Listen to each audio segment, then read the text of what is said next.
Hey guys, Swamp Yankee here. Today's video I want to talk about budget firearms. Remember, when I talk about budget firearms, doesn't mean I'm talking about poor quality guns or cheap guns. You can buy some really good budget firearms if you look around. Check your local gun store. Sometimes they have some good, nice used budget guns. Some pawn stores sometimes carry some good stuff depending on which ones you go to, and definitely some gun shows. You can actually pick up some good budget firearms there. With that being said, this is a little cross-section of some of the firearms I own that I guess I would consider budget or budget-friendly guns. This is just my opinion, but there are different variants out there. Other people have different opinions on budget firearms, but this is mine. None of these guns pretty much would cost anything over $300. Actually, a lot of them are a lot under that. But let me go real quick. Let me just show you some of the ones I have. Let's see. The one in the back here, probably know what that one is already. It's a Mosin Nagant 9130. It's a Russian-made, actually, rifle, especially that one. It does come with a detachable bayonet. The thing's about 6 foot long, I would say. Close to being 6 foot long. Great gun. When I first got it, the stock was pretty rough. And they come with metal butt pads. I didn't really care for that, so I redid the stock. It came out alright. I was happy with it. And I did change out the butt stock. Put a rubberized one on there. It's a great gun. It's a 5-shot. It shoots the 7.62 by 54R cartridge. Great gun, especially that one. I really lucked out with that. It's on target. Really good grouping. A great gun. You can actually pick up some surplus 7.62 by 54 ammo still. Some surplus stuff. It's getting a little harder to come by, but you can still try to find that sometimes on the cheap. I pick up a lot of surplus at my local gun store. I got it by the box, a box of 20 at a time. I usually don't buy the tins, the spam cans, whatever you want to call them. And they charge me about $8 or so for a box of 20, and it's actually used to be about $5. But whatever, it is surplus and is corrosive. You can buy some newer aftermarket stuff, ammo for this. I know they sell it at Cabela's where I live, and it runs about $17-18 a box sometimes for a box of 20.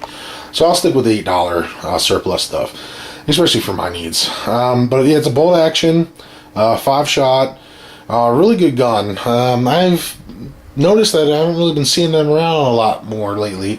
So if you are in the market to pick up a nice rifle, a cheap rifle, budget rifle, I definitely suggest checking out the Mosin Nagant 9130s, because they are starting to become a little hard to find. That one right there ran me about $130-something, said and done, out the door. So I got a really good deal on that. I've seen them for a little bit less, and I've actually seen them for a lot more. So, depending on where you live, I guess, and the availability of them, that's a good find. The one right below it is another Mosin Nagant. It's the M44. It's the carbine version. Shoots the same cartridge and everything. Pretty much about the same weight, but it is a lot shorter. It does come with a bayonet also, but it's a folder bayonet.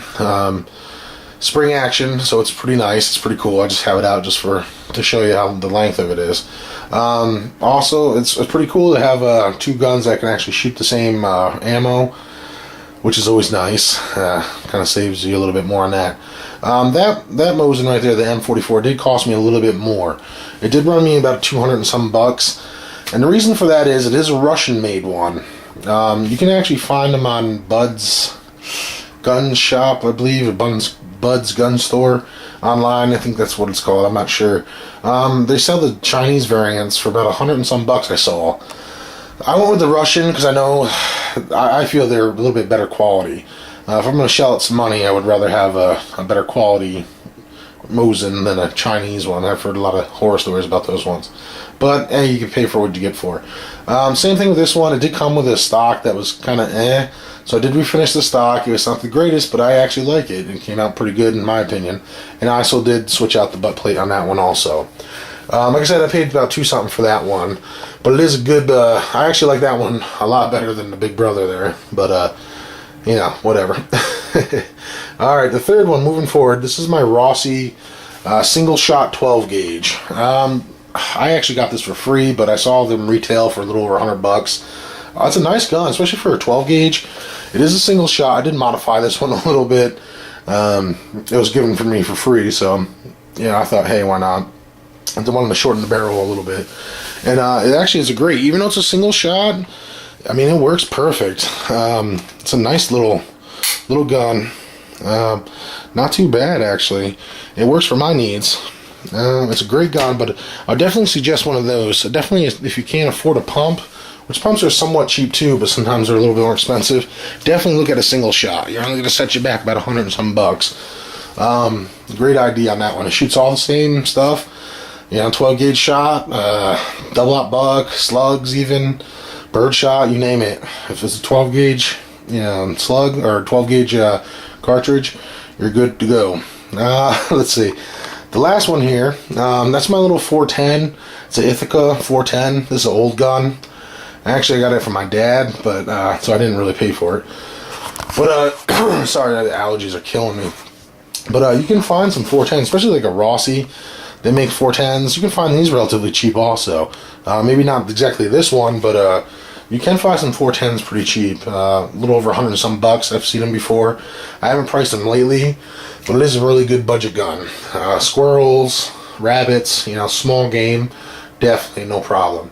You can buy the 410 shot. You can get shot for it, or you can actually even buy slugs. I've seen slugs for sale.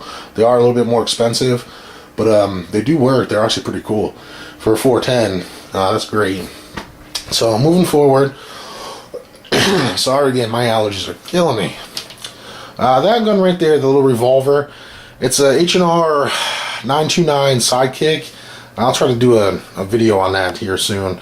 But I got that from my father-in-law. It's got to be over 40-some years old. Actually, it's not too bad of a gun. I did have to do some work to it, but it's a great gun. I don't know if you can buy those anymore. I've never really ever seen them anywhere. But that's just a good example of a nice little 22 revolver. Especially at a pawn store, you could probably pick these up for under $100. Some places, depending on where you live, but definitely under $200. I don't see a little, especially an older model 22, going for any more than $200. So that's a good idea. Definitely a little revolver 22. 22 ammo is a little bit harder to find, it seems like, but it is a nice little budget gun. The last one I want to talk about is my Arcus 98 DAC. I purchased this earlier this year. It's a great gun. It's a 9mm. It's a two-tone, double single action. I love this gun. It's an awesome handgun. It's a Browning high-power clone, I guess. It's a 13-round magazine. Comes with two 13-round magazines. Great gun. I paid altogether about $200 and some odd for this gun, after taxes and FFL fees and all that stuff.